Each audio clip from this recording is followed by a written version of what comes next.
তোমাদের সাথে কখনো এমন হয়তো হয়েছে যে রাতের আধারে তুমি কোনো না কোনো জায়গায় এমন কিছু দেখেছো যে জিনিসটা তোমার ভূতের মতো মনে হয়েছে, অথবা তুমি রাতের বেলা তোমার ঘরের জানালা দিয়ে বাইরে তাকাইলা, তখন তুমি বাইরে এমন কিছু দেখলা যেমন তুমি বাইরে দেখলে কোনো কিছু ছায়া, অথবা তুমি দেখতে পেলে সাদা কাপড় পরা কোনো কিছু, আর সেটা দেখে তুমি অনেক অনেক ভয় পেলে, আর হঠাৎ করে সেই জিনিসটা নাই হয়ে গেল। তোমার অনুভূতি কেমন হবে কমেন্ট করে জানাবা। হ্যাঁ, আমার সাথে এমনই একটা ঘটনা ঘটছে যেটা আমার জীবনে সবচেয়ে বাজে একটা মুহূর্ত। সেই দিনের কথা আমার এখনো মনে থাকবে। আজকে আমি তোমাদের আমার সাথে ঘটে যাওয়া সেই ভূতের ঘটনাটি বলবো। তো দেরি না করে চলো ভিডিওটা শুরু করে দিই।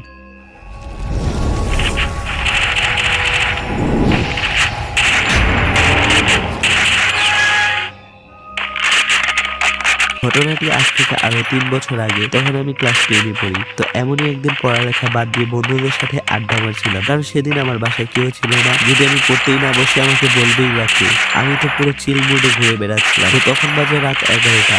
আমরা সবাই একটি ব্রিজের উপর বসে আড্ডা মারছিলাম, আর তখন সবাই সিদ্ধান্ত নিলাম যে ফ্রি ফায়ার গেম খেলি। আর সবার কাছেই কাস্টম ছিল, তাই সেদিন অনেক কাস্টম খেলা হয়েছে। আর আমার বাসাও ব্রিজ থেকে একটু দূরে, যাইতে 7-8 মিনিট লাগে। তো গেম খেলা শেষে আমরা সবাই নিজ নিজ বাসায় চলে যাওয়ার সিদ্ধান্ত নিলাম। তো সেদিন আমার কেন যেন অনেক অনেক ভয় লাগতেছিল, তাই এক বন্ধুকে বললাম আজকে আমার সাথে আমার বাড়ি চল। তো এই গল্পের জন্য সেই বন্ধুর নাম দেব নারিকেল। তো নারিকেলকে বললাম, ওই নারিকেল, আমার অনেক ভয় লাগতেছে, আমার বাসায় কেউ নাই, তুই আমার সাথে চল না আমার বাসায়। তখন নারিকেল বলল, মজা নেস, ভয় আবার তুইও পাস, বিশ্বাস হয় না।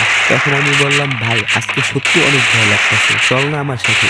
তখন নারিকেল বলল, আর অন্য কেউ বললে বিশ্বাস করতাম যে ভয় পায়, তোরটা তো জীবনেও বিশ্বাস করুন না। তখন আমি নারিকেলকে বললাম, ভয় সবাই পায়, গলা সবারই শুকায়। তখন নারিকেল বলল, এই নে মাউন্টেন ডিউ খা, আর ভয়কে জয় কর। তখন আমি সাহস করে মাউন্টেন ডিউ খাইতে খাইতে বাসার দিকে যাইতে থাকলাম।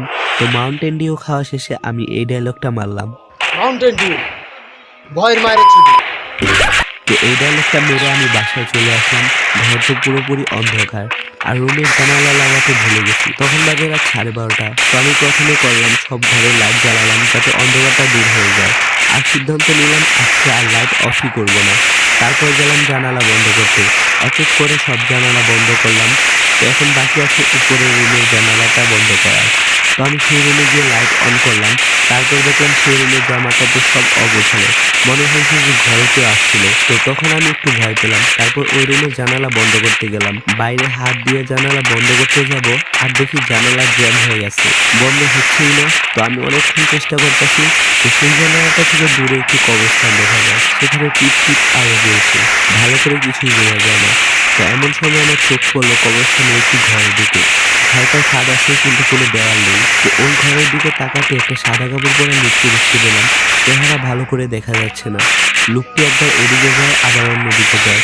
এটা দেখে লিটারালি আমার কলিজার ফেফড়া যা আছে সবকিছু জাম্পিং জাম্পিং করতেছে। তো ওইটা দেখার জন্য আমি মোটেও প্রস্তুত ছিলাম না। আমি তো ভয়ে আরো জানালা বন্ধ করতে পারতেছিলাম না, আমার গলা দিয়ে আওয়াজও বের হচ্ছে না। তখন আমি জানালা না লাগিয়ে এমন দৌড় দিছি নিচের রুমের দিকে, আর আমার গলা থেকে এমন জোরে আওয়াজ বের হয়েছে যে আশেপাশে যত প্রতিবেশী আছে সব দৌড় করে চলে আসছে। তখন আমি বাইরে যাই আর অজ্ঞান হয়ে যাই। অনেকক্ষণ পর আমার হুঁশ ফিরে। তখন আমি সবাইকে বললাম, এই কবরস্থানে কেউ আছে সাদা কাপড় পরে। তখন ওইখানে থাকা কিছু লোক বলল, আরে তুমি ভয় পাইছো কেন শুধু শুধু, এটা তো গ্রামের কবরস্থানের পাহারাদার, শালায় আজকে আবার নতুন সাদা পাঞ্জাবি কিনছে আর সেটা পরেই পাহারা দিতেছে। তখন আমার মুখে একটা কথাই আসলো, শালা কামটা করলো কি? তো তখন আমার প্রতিবেশীরা ওই পাহারাদারকে ডাকলো আমাকে দেখানোর জন্য যে ওইটা কোনো ভূত না, যাতে আমি রাতে ভয় না পাই। তো পরের দিন নারিকেল আসতো আর বললো, কিরে মাউন্টেন ডিউ খাওয়া ভালো হয়েছে না, কোনো ভয়